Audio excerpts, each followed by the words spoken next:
L'abolition de la peine de mort au Burkina Faso, objet d'une enquête auprès des populations, l'œuvre est du Centre pour la gouvernance démocratique CGD.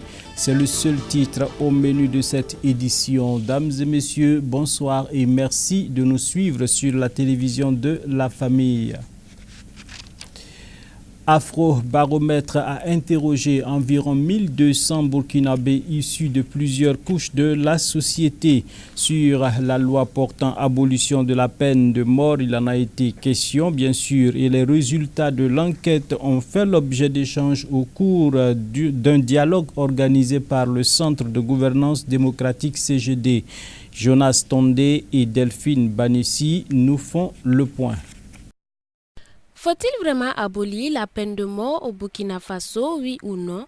Le débat a été mené ce lundi par des acteurs de la société civile, à savoir le Centre pour la gouvernance démocratique CGD. L'atelier visait à présenter les résultats d'un sondage réalisé dans le cadre de l'enquête Afrobaromètre, qui est une enquête d'envergure nationale, une enquête quantitative qui consistait à recueillir les opinions de 1200 Burkinabés des villes et des campagnes sur la problématique de la gouvernance démocratique de façon générale et de façon spécifique aussi, on a interrogé justement la question de la peine de mort au cours de cette enquête. Il ressort que 54% de Burkinabés sont opposés à la peine de mort, à l'abolition de la peine de mort.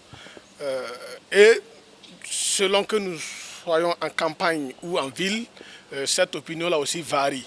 Mais on a constaté qu'en campagne, il y a encore plus de personnes qui sont opposées à l'abolition de la peine de mort, alors qu'en ville, justement, au niveau des zones urbaines, il y a une nette régression où les gens sont favorables à l'abolition de la peine de mort. Nous, en tant qu'institut de recherche, en tant qu'institution de défense des droits humains, nous sommes justement favorables à cette abolition de la peine de mort au niveau de notre corpus juridique. Des échanges, il y en a eu avec des participants qui, pour la plupart, pensent que le débat devrait être mené à la base avec les populations après qu'elles aient été sensibilisées. C'est pour dire que la situation de la peine de mort peut être évolutive par rapport d'une société à une autre. Le Burkina Faso, je pense, est dans cette configuration où nous voyons que dans une enquête, il ressort que 54% des Burkinabés ne sont pas favorables à l'abolition. Mais je dis qu'avec le travail qui sera accompli par les organisations de défense des droits humains, les gens vont pouvoir s'approprier justement, comprendre les bien fondés justement de cette abolition. Et nous espérons qu'à l'instar de la société française, qu'au bout de 5-10 ans, les Burkinabés seront largement favorables à l'abolition de la peine de mort pour être conformes justement avec cette loi. 54% des personnes interrogées sont pour la conservation de la peine de mort au Burkina Faso. Le débat est lancé, néanmoins, l'Assemblée nationale a adopté la loi de l'abolition de la peine de mort dans notre pays. Thomas Ouedraogo et Anselme Somda ont donné rendez-vous aux participants pour d'autres sujets de l'actualité, certainement en lien avec la nouvelle constitution en cours. 5000 entreprises et 250 emplois créés d'ici à 2022, c'est l'ambition de la Fondation Ravi. À travers son projet va rendre ma localité viable et agréable. Cette fondation de bienfaisance a lancé le recrutement de 8000 jeunes et femmes pour atteindre cet objectif. Les inscriptions se font exclusivement en ligne sur le site www.ravi.social. De plus amples informations dans cet élément signé Delphine Banessi sous les images de Yannick Kaboré. Rendre ma localité vivable et agréable, c'est la nouvelle vision de la Fondation Ravi lancée ce jeudi. Recruter 8000 jeunes et femmes pour la création de 5000 entreprises et 250 000 emplois durables, c'est ce à quoi consiste cette vision VA qui vise à redonner une lueur d'espoir à ces jeunes et femmes à la croisée des chemins qui ne savent où aller. Le porteur de la vision en la personne de Salam Ouedraogo, l'homme du zéro à héros, nous en dit plus. La vision VA, c'est simplement rendre ma localité vivable et agréable. Parce que pourquoi on a tant d'exode rural, on a tant d'immigration, c'est parce que simplement les jeunes n'arrivent pas à trouver des repères dans leur localité géographique.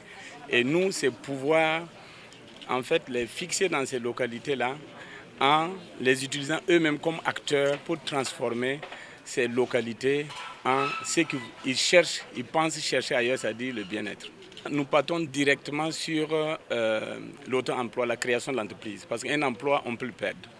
Alors qu'une entreprise bien établie, avec le processus de mécanisme durable, alors nous sommes sûrs que cette personne, c'est pour toujours, il a son travail et aussi il y aura un impact de pouvoir recruter d'autres personnes. Donc nous ciblons 5000 entreprises sur les 5 ans avec un impact de 250 000 emplois durables. Donc mon message, c'est simplement déjà qu'ils puissent s'inscrire, le recrutement se fait en ligne, et d'avoir déjà confiance en eux-mêmes.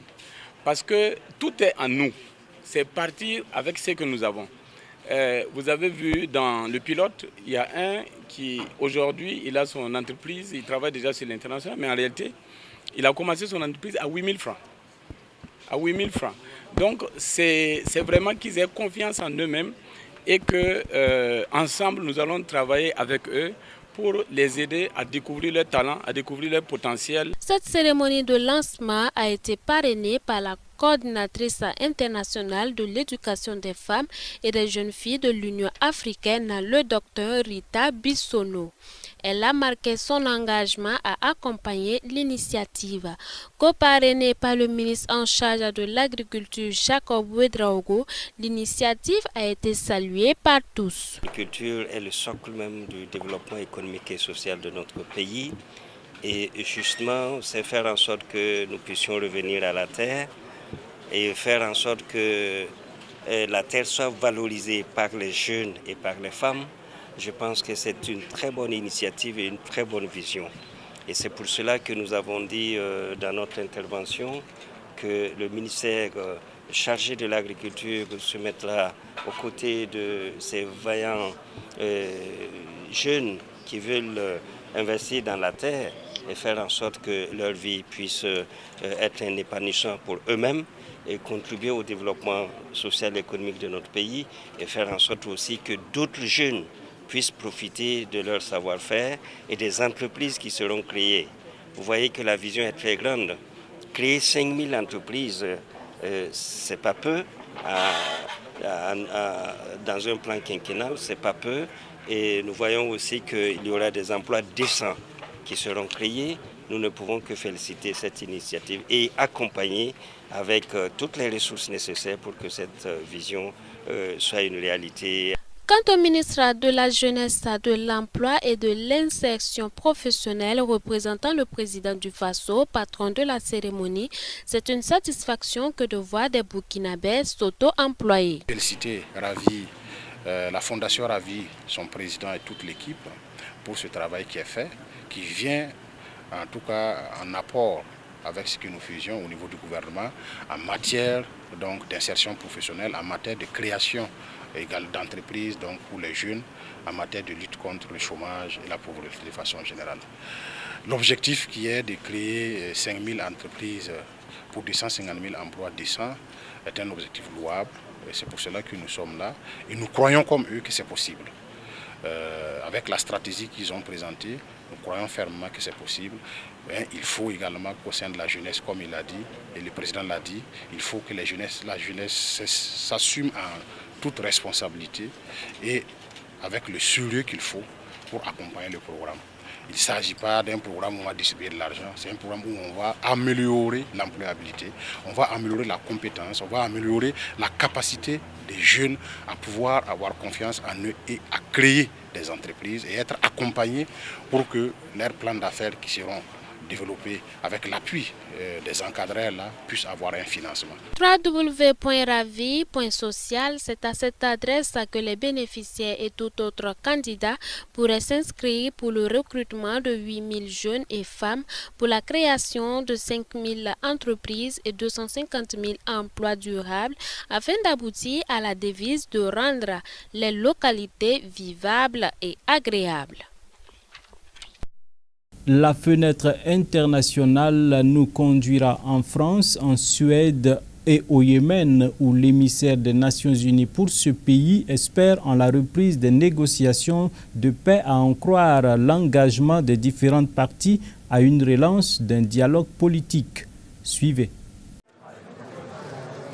L'émissaire des Nations Unies pour le Yémen espère que des négociations de paix pourront reprendre le mois prochain.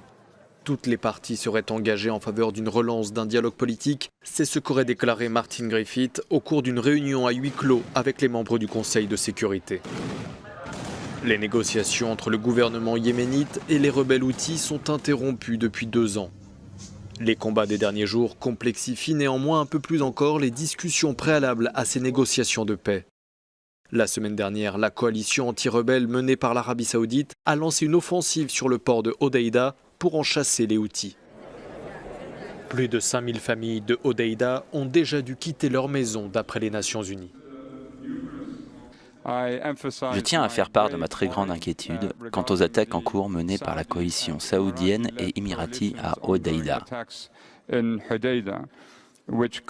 Elle pourrait faire énormément de victimes civiles et avoir un impact catastrophique sur l'aide humanitaire qui permet de sauver des millions de personnes et qui transitent par le port.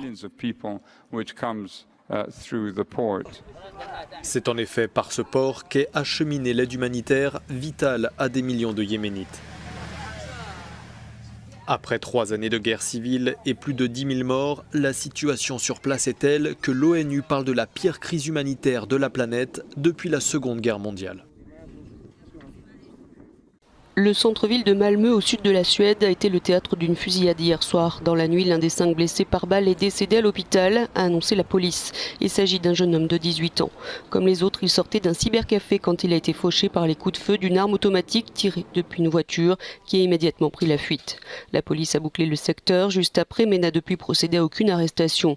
Dès hier soir, elle avait écarté la piste terroriste. Certaines villes suédoises connaissent actuellement une montée de la violence attribuée à des rivalités entre bandes criminelles.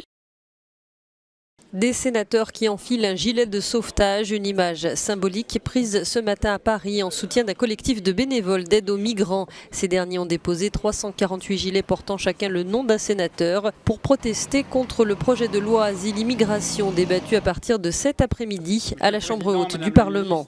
Un texte qui a suscité beaucoup de critiques, y compris au sein du mouvement présidentiel. Il a en outre été durci par la commission des lois du Sénat. Un vote solennel aura lieu le 26 juin. La nuit dernière, c'est Amnesty International qui a attiré l'attention du public en projetant une série de phrases chocs sur la façade de l'Assemblée nationale. En toile de fond de ces débats, la crise du navire Aquarius et ses 630 migrants, dont la moitié a exprimé la volonté de demander l'asile en France. Dames et messieurs, merci pour votre constante fidélité. Nous mettons un terme à cette édition et nous prenons rendez-vous avec vous demain pour d'autres actualités. Demeurez bénis.